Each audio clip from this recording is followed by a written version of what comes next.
देखिए, बिहार सम्राटमय हो चुका है। सम्राट चौधरी विधानमंडल में भी नेता चुन लिए गए हैं। पहले दोस्तों हम चाहेंगे जरा आप ये तस्वीर देखिए। नीतीश कुमार का आशीर्वाद पैर छूकर सम्राट चौधरी ले रहे हैं। बड़ा संकेत, बड़ा मैसेज बिहार को आज मिला है।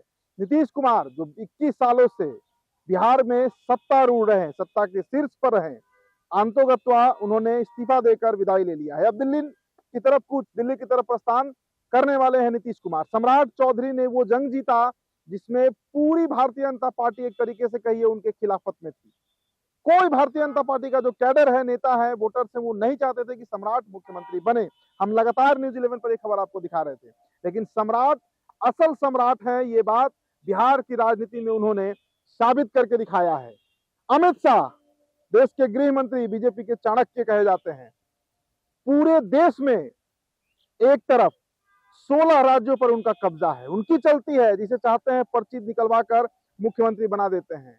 ऐसे ऐसे नाम, ऐसे ऐसे कैरेक्टर मुख्यमंत्री बने जिनकी कोई राजनीतिक हैसियत नहीं थी। भजन लाल शर्मा हुए, देवेंद्र फडणवीस हुए, मोहन यादव हुए, नायब सैनी हुए, मनोहर लाल खट्टर हुए, नामों की लंबी श्रृंखला है। लेकिन बिहार अपवाद है। बिहार वो राज्य है जहां पर भारतीय जनता पार्टी के चाणक्य को भी नतमस्तक होना पड़ा है। नीतीश कुमार अड़े हुए थे कि सम्राट चौधरी ही मुख्यमंत्री बने।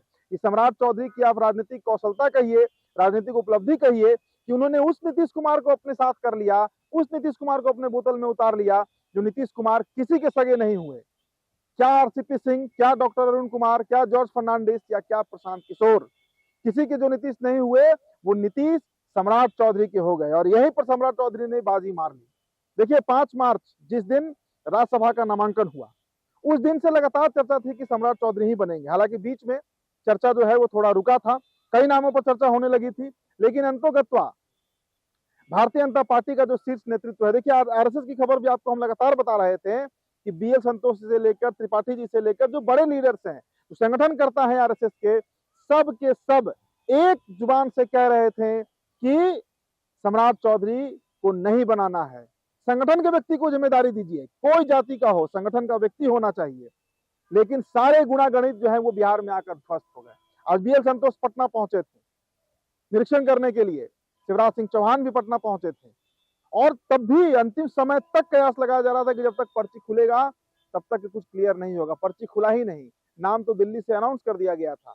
जो 3 व्यक्ति ही थे जिनको यह नाम पता था, और उन्हीं को जो जिम्मेदारी है वो दी गई थी कि बिहार जाकर वो नाम का घोषणा करे, नाम का अनाउंसमेंट करे। तो सम्राट चौधरी, जिन्होंने कभी नीतीश कुमार का सबसे बड़ा मुखालफत किया, नीतीश कुमार के खिलाफ जो सबसे मुखरता से बोले, मुझे नहीं लगता कि भारतीय जनता पार्टी के राजनीतिक इतिहास में कोई ऐसा नेता खड़ा हुआ तो नीतीश के खिलाफ इतना डटकर बोला।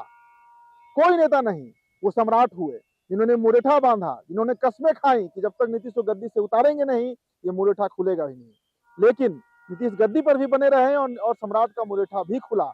उस वक्त भी अमित शाह ने ये बात कही थी कि आपको कुछ बड़ा दिया जाएगा, और शायद उसी का इनाम आज भारतीय जनता पार्टी ने सम्राट चौधरी को दिया है। अपने वो तमाम तस्वीरें देखिए अभी भी बड़ा शोरगुल है। अभी भी विधानसभा में एक तरीके से कहिए कि बड़ा जो शोरगुल है वो देखने को मिल रहा है।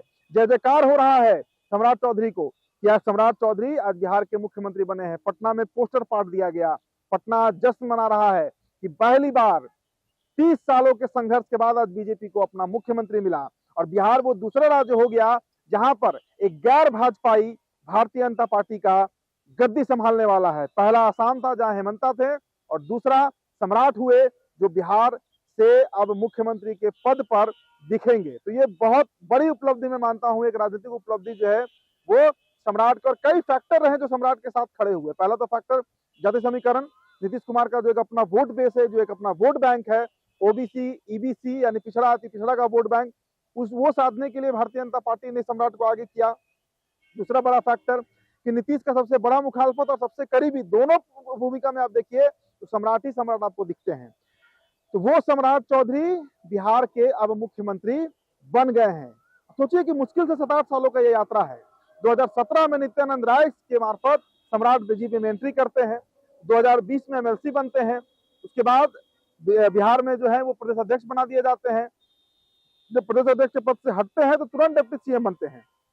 फिर 2025 का चुनाव आप देख लीजिए, और 2025 के चुनाव के बाद सीधा गृह मंत्री। अमित शाह ने कहा था तारापुर के रैली में कि बड़ा आदमी बनाएंगे सम्राट चौधरी को, और जब गृह मंत्रालय मिला तो ये लगा कि ये बड़े आदमी बन गए, लेकिन अमित शाह का और बड़ा प्लान होगा, या जो कहिए आज बिहार के सबसे बड़े व्यक्ति जो हैं वो सम्राट चौधरी ही बन गए हैं। पूरा भारतीय जनता पार्टी का कुनबा पहुंचा है। सांसद गिरिराज सिंह से लेकर राजीव प्रताप रूडी से लेकर सारे विधायक, विधान परिषद के सदस्य सबके सब पहुंचे हैं और एक सूत्री जय सम्राट तय सम्राट चल रहा है। लेकिन दोस्तों इसके साथ आपको एक और बात यहाँ पर बताना चाहेंगे, जब विश्लेषण होता है तो भविष्य का भी होगा।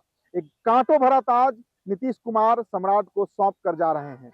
बिहार आज गर्त में है, बिहार का खजाना खाली है, बिहार की अर्थव्यवस्था चरमराई नहीं गिर पड़ी है। ठेकेदारों को, सरकारी अधिकारियों को, विधायकों को सैलरी देने का पैसा नहीं है। तो इतना बड़ा वित्तीय संकट से गुजर रहा बिहार, सम्राट को संभालना है। लॉलेसनेस बिहार में आज चरम पे है, बीते 6 महीने साल भर से उसे सम्राट को संभालना है। सम्राट को वो तमाम बड़े काम करने हैं जो नीतीश कुमार से लंबा लकीर खींच सके। रोड हो, बिजली हो, सड़क हो, पानी हो, कोई भी मामला हो, नीतीश ने जितना करना था उतना कर दिया। अब आगे इसे सम्राट लेकर चलेंगे और सबसे बड़ा मुद्दा पलायन का बनेगा, क्योंकि पलायन बिहार का सबसे बड़ा समस्या है, रोजगार बिहार का सबसे बड़ा समस्या है।